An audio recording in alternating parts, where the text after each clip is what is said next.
away, tearing apart. A dark beard I saw from behind. First its edge head, through a curtain, torn apart by tiredness.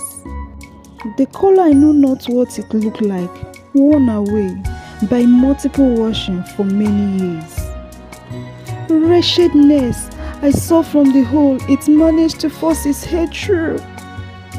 That other boat caught my sight by the shrub of the bed while forcing its head out for breeze. I saw, I grieved, my eyes wet. That bed couldn't make it. That's how bad it is. From where I was, I cried, help the poor and bond free you shall receive.